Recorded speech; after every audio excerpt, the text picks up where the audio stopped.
जय हिंद छात्राएं। आज हम कबीरदास जी के जीवन के बारे में जानकारी कर लेंगे। कबीरदास जी प्राचीन साहित्य के रत्न कह सकते हैं हम। कबीरदास जी भक्ति काल के निर्गुण भक्ति धारा के ज्ञानाश्रयी शाखा के प्रमुख कवि माना जाता है। इनका जन्म काशी में संवत 1455 में हुआ था। इनका जन्म ब्राह्मण कुल में हुआ है, मगर एक विधवा ब्राह्मणी के गर्भ में पैदा होने के कारण वह इनको लोकलाज के कारण लहरतारा नामक तालाब के किनारे छोड़कर चली जाती है। तब नीरू और नीवा नामक जुलाहे दंपतियों ने इनका पालन पोषण किए थे। इनके गुरु श्री रामानंद जी थे। इन्होंने इनका कबीरदास जी को राम मंत्र का उपदेश दिया था। अंत में कबीरदास जी रामानंद जी के प्रिय शिष्य बन गए थे। कबीरदास जी के बारे में मुख्य विषय चर्चित किए तो ये अनपढ़ कवि थे। इनके शिष्यगण इनकी उक्तियों को ग्रंथस्थ किया करते थे। वे बहुत गुमक्कड़ प्रवृत्ति के रहे थे। विवाह से पहले विवाहोपरांत इन्होंने जुलाहे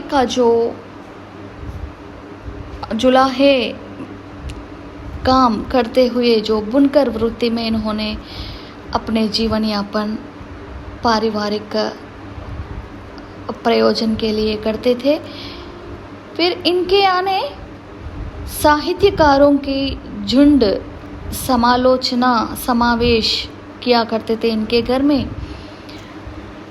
इस तरह का कबीरदास जी अनपढ़ होने पर भी समाज में रहने वाले जो भ्रमण करते समय समाज में इनकी दृष्टि में जो आने वाले सामाजिक पाखंडों और अंधविश्वासों को और हिंदू मुसलमानों के बीच में रहने वाली जो दूरी को भगाने के लिए इन्होंने जीवन पर्यंत प्रयास किए थे। कबीरदास जी भगवान को नहीं मानते थे। भगवान की जगह इन्होंने गुरु को अधिक महान समझते थे, क्योंकि भगवान के बारे में मनुष्य नहीं जानते पहले, मगर इस जीवन में रहने वाले अनेक विषयों के बारे में ज्ञान की चक्षु को खुलाने में गुरु जो महत्वपूर्ण भूमिका निभाते हैं। इसलिए कबीरदास जी भगवान से भी बढ़कर गुरु को अधिक महत्व दिए थे। इसलिए इनकी दोहों में हमको गुरु की महिमा के बारे में अधिक जानकारी प्राप्त होती है। इनकी प्रमुख रचना है बीजक। बीजक में 3 भाग होते हैं। साकी सबद रामायणी। अधिक मात्रा में इन्होंने नीति के दोहे, गुरु की महिमा और समाज में रहने वाले अंधविश्वासों को दूर करने के ज्ञान भांडागार, साहित्य भांडागार रूपी निधि रूपी एक ग्रंथ के रूप में हमको देन के रूप में दिए थे। कबीरदास जी उनकी भाषा सदुक्कड़ी है। सदुक्कड़ी मानी साधु लोगों की भाषा। साधु लोगों की भाषा मतलब साधु लोग एक जगह नहीं रहते थे टिक कर। वह अनेक प्रांतों में घूमते रहते थे, सत्संग करते हुए घूमते रहते थे। गुरु के संगत में रहकर अनेक प्रदेशों में आवास करते थे। इसलिए उन प्रदेशों में रहने वाले भाषा को भी इन्होंने अपनाते थे। उन उन भाषाओं में रहने वाले शब्दों की जो मेल रहता है साधुओं की भाषा में, इसलिए साधुओं की भाषा को सदुक्खड़ी भाषा बोलते हैं। जिधर इन लोग जाते हैं उनकी भाषा को अपनाते हैं, इसलिए उनकी भाषा में अनेक भाषाओं का सम्मिश्रण हमको देखने को मिलता है। कबीरदास के दोहों में थोड़ा महत्वपूर्ण दोहे इधर दिया गया है।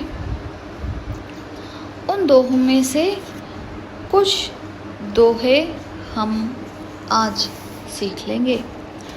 पहला दोहा, राम नाम के पटंतरे देबै को कुछ नाही, क्या लाई गुरु संतोखिए होश नहीं मन माही।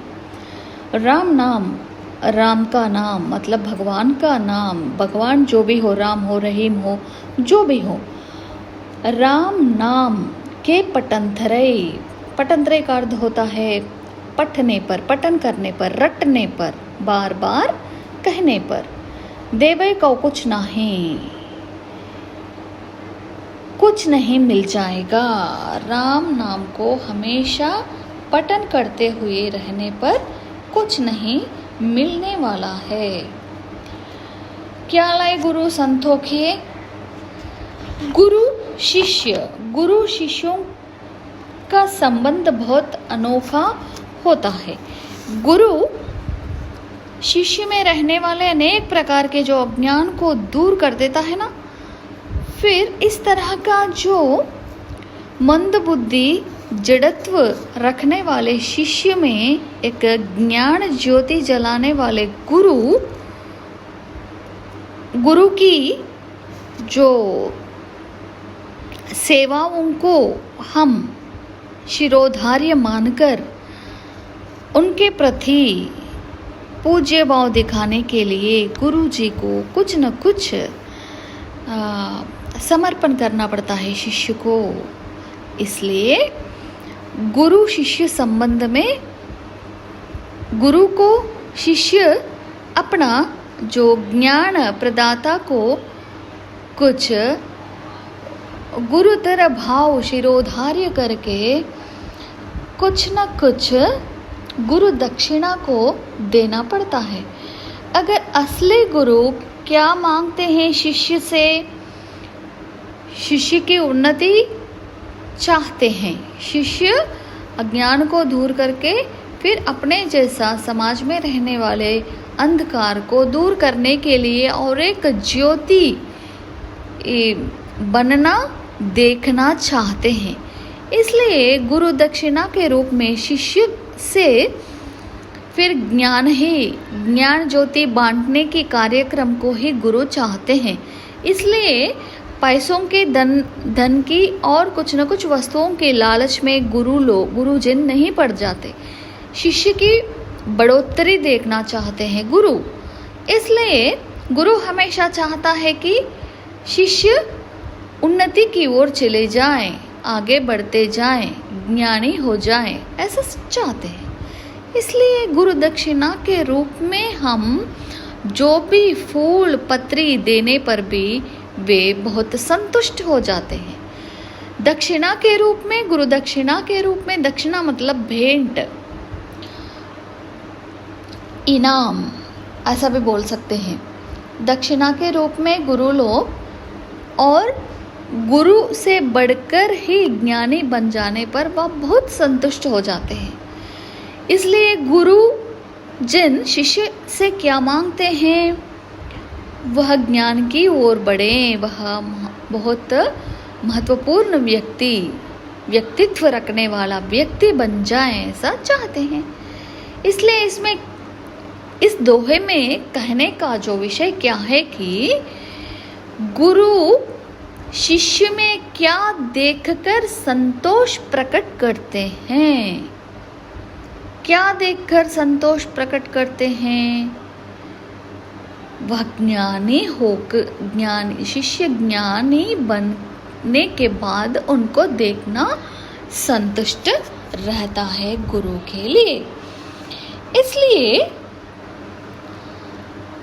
फिर गुरु एक स्थिति में भगवान की ओर शिष्य के मन को जो घुमाने के लिए, मोड़ने के लिए इन्होंने राम नाम मतलब भगवान का नाम का उपदेश करने पर फिर इसके बदले में क्या चाहते हैं गुरु?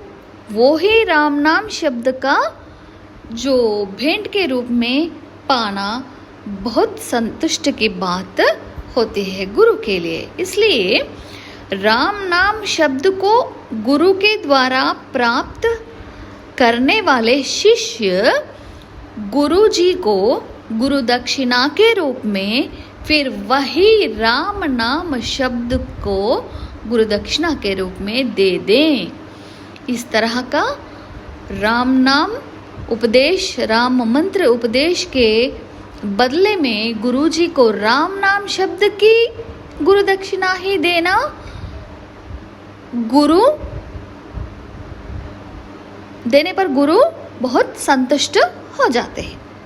आया समझ में? इतना देर बताने में, इतनी जो विषय को समझाने के लिए, समझने के लिए इधर थोड़ा ही विषय है। क्या है कि गुरु हमको ज्ञान प्राप्त कराते हैं, ज्ञान प्राप्त कराते हैं और इसके साथ साथ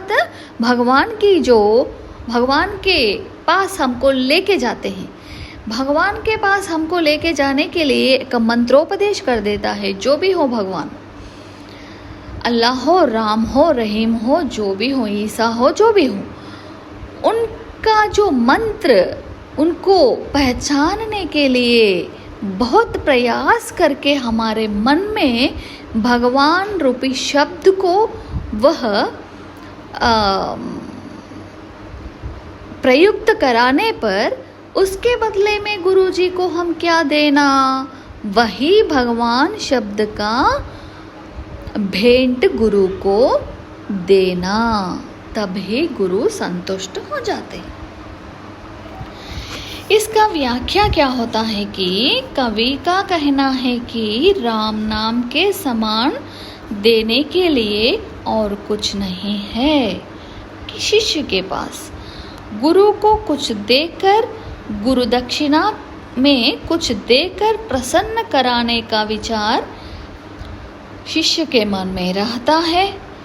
इसलिए यह विचार विमर्श करके शिष्य गुरु जी को गुरु दक्षिणा के रूप में सिर्फ राम नाम शब्द ही भेंट के रूप में देना पड़ता है। राम भक्त बनना ही गुरु की दक्षिणा समझनी चाहिए। आया समझ में? इसमें इस दोहे में मतलब किस दोहे में? राम नाम के पटंतरे देवो को कुछ नाही, क्या लय गुरु संतोखिए होस रही मन माही। इस दोहे में किस विषय बताया गया है? इस दोहे में मतलब इस दोहे में गुरु की महिमा के बारे में बताया गया है। गुरु ही भगवान का दर्शन करा सकते हैं शिष्य को, अन्यथा कोई भी नहीं कर सकते। आया ना समझ में? और एक दोहा भी कबीर दास जी के, और एक दोहा भी गुरु के बारे में ही इधर बताया गया है। क्या है कि गुरु कुम्हार शिष्य कुंभ है, गड़ी घड़ी काढ़े कोट, अंतर हाथ सहार दे, बाहर बाहे छोट। गुरु मतलब अर्ध मालूम है ना? इस दोहे में, पहले दोहे में राम नाम के पटंतरे मतलब पठन करने पर, बार बार दोहराने पर। गुरु मतलब गुरु ही। संतोखिए मतलब क्या होता है? प्रसन्न होना, हैप्पी, संतोख। मन माही मतलब मन के अंदर। इधर दूसरा दोहे में गुरु मतलब ज्ञान प्रदाता, कुम्हार मतलब जो मिट्टी के घड़े बनाने वाले एक वृत्ति रखने वाले। शिष्य मतलब स्टूडेंट, डिसेबल भी कह सकते हैं। कुंभ मतलब पॉट, मिट्टी का गड़ा। गड़ी गड़ी काड़े खोट, बार बार मारते हुए, पीटते हुए।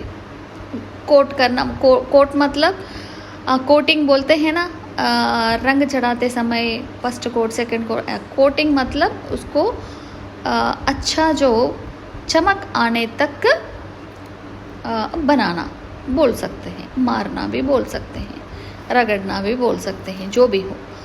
अंतर हाथ सहार, अंतर मतलब अंदर, हाथ मतलब हाथ ही, हैंड। सहार मतलब सहारा, सहारा मतलब क्या बोलते हैं, सहारा मतलब के साथ,